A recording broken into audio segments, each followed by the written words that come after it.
Nella nostra lunga storia abbiamo avuto degli eventi positivi, anche negativi, ne posso citare alcuni.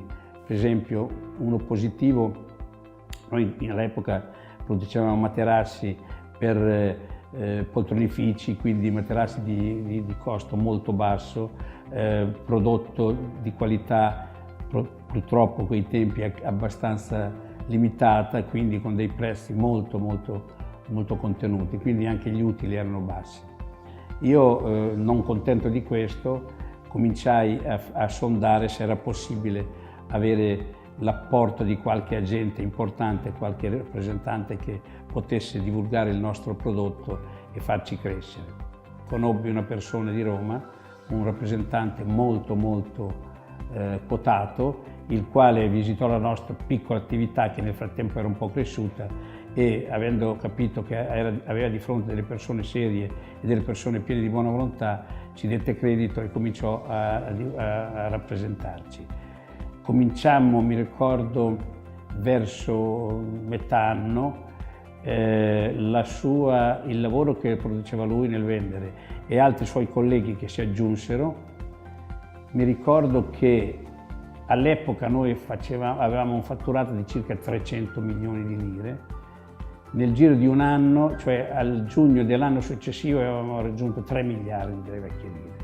Ogni mese facevo i conteggi sul venduto e pagavo le provvigioni sul venduto, non sul maturato, mensilmente. Quindi questi rappresentanti correvano come dei disperati perché sapevano che a fine mese tutto quello che avevano venduto, ma non neanche consegnato, quindi solo sulle commissioni arrivavano le provvigioni. Questa fu veramente la nostra prima esplosione, poi ce ne sono state altre. La nostra prima esplosione come azienda e di lì veramente cominciamo a capire che cominciavamo a essere un'azienda appetibile, perché poi i rappresentanti fra di loro si parlano e sapendo queste notizie arrivavano e riempì quasi l'Italia intera in poco più di un anno solare, riempì la rete commerciale era quasi completa e abbiamo sempre aumentato il fatturato. Io in 50 anni di attività, perché quest'anno è il 50°, noi non abbiamo mai avuto un anno di lavoro che sia stato inferiore all'anno precedente. Abbiamo sempre avuto delle crescite che sono sempre più o meno andate dall'8 al 18% annuali.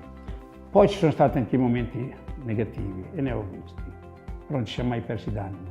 Mi ricordo avevamo un cliente grossissimo, l'avevamo assicurato, quindi noi andavamo tranquilli, eravamo esposti con delle cifre enormi, ma eravamo comunque assicurati, per cui non ci preoccupava questa cosa. Il mese d'agosto, per le ferie, l'assicurazione ci portò il quantum, cioè l'assicurato, da 350 milioni a 50 milioni. Quando noi ritornammo, la posta era tantissima per mettere a posto, per sfogliare tutto quello che era arrivato, ci è voluto 7-8 giorni.